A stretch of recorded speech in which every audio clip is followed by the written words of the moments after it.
नाशिक सिंहस्थ कुंभमेळ्याच्या अमृत स्थानाच्या संभाव्य तारखा आता जाहीर झालेल्या आहेत। 31 ऑक्टोबर 2026 पासून कुंभमेळा पर्वाला सुरुवात होणार असल्याची माहिती मिळते।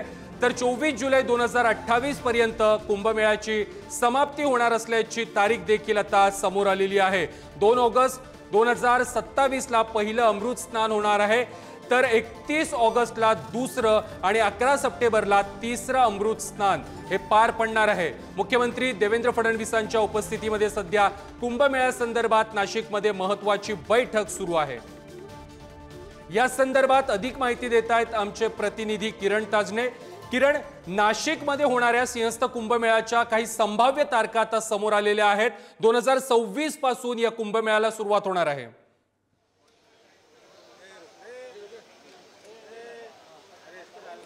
अगदी खरं आहे प्रथमेश, आपल्याला माहिती आहे की मुख्यमंत्री देवेंद्र फडणवीस यांच्या उपस्थितीमध्ये नाशिकच्या जिल्हाधिकारी कार्यालयामध्ये 13 आखाड्यांच्या साधू महंतांसोबतची बैठक पार पडते।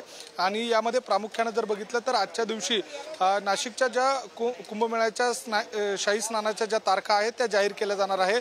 त्या सगळ्या पार्श्वभूमीवर आपल्याला जी माहिती मिळते त्यामध्ये ज्या संभाव्य तारखा आहेत त्या आपण एकदा बघणार आहोत। यामध्ये जर प्रामुख्याने बघितलं तर ध्वजारोहण हे 31 ऑक्टोबर 2026 ला पार पडणार आहे आणि समाप्ती जी आहे ती 24 जुलै 2028 ला होणार आहे।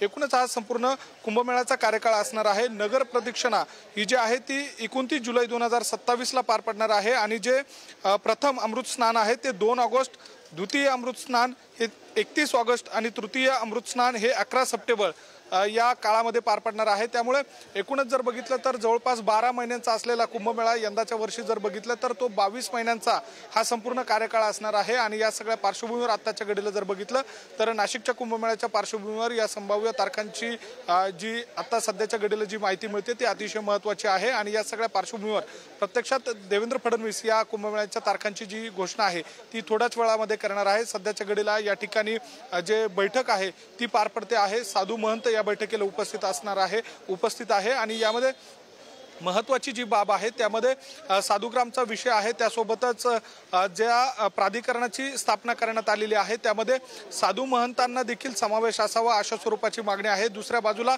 नाशिकचा जो कुंभमेळा आहे त्याच्या नावावरनं देखील मध्यंतरीच्या काळामध्ये जो वाद निर्माण झालेला होता त्या वादाच्या पार्श्वभूमीवर नेमका काय तोडगा काढला जातो हे बघणं महत्त्वाचं असणार आहे। दुसरी आणखी एक महत्त्वाची बाब म्हणजे ज्या ठिकाणी हा कुंभमेळा पार पडतोय ते नाशिकच्या गोदावरी परिसरामध्ये असलेलं जे प्रदूषण आहे, गोदावरी नदी मोठ्या प्रमाणात प्रदूषित झालेली आहे, ते प्रदूषण मुक्त होण्यासाठीची जी प्रमुख मागणी आहे त्यावर नेमकं काय कार्यवाही केली जाते, काय ॲक्शन प्लॅन असतो हे बघणं महत्त्वाचं असणार आहे। त्यामुळे प्रत्यक्षात आता या सगळ्या बैठकीच्या नंतर मुख्यमंत्री देवेंद्र फडणवीस आणि साधू महंतांची जी पत्रकार परिषद पार पडणार आहे त्यामध्ये नेमकी काय घोषणा केली जाते हे बघणं महत्त्वाचं असणार आहे। प्रथमेश, नक्कीच तू म्हणालास जसं सिंहस्थ कुंभमेळ्याच्या नावासंदर्भातल्या वादावरती या बैठकीमध्ये चर्चा होण्याची शक्यता आहे। त्याचबरोबर निधीचा वाद देखील होता, गोदावरी स्वच्छतेचा वाद देखील होता।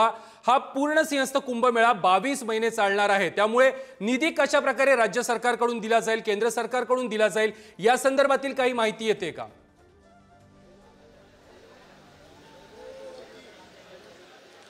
प्रामुख्याने जर बघितलं तर भूसंपादन प्रक्रिया ज्या पद्धतीने राबवली जाते त्यासाठीचा मोठा निधी या सगळ्या दरम्यान लागत असतो। त्यासोबतच विकास कामं जी केली जातात ती 2 टप्प्यामध्ये असतात, एक केंद्राचा निधी आणि राज्य सरकारचा जो निधी असतो या दोघांचा मेळ घालून अनेक विकास कामं केली जातात। आपल्याला माहिती आहे की कुंभमेळ्याच्या पार्श्वभूमीवर केंद्र सरकारनं रामकाल पथ नाशिकमध्ये जाहीर केलेलं आहे।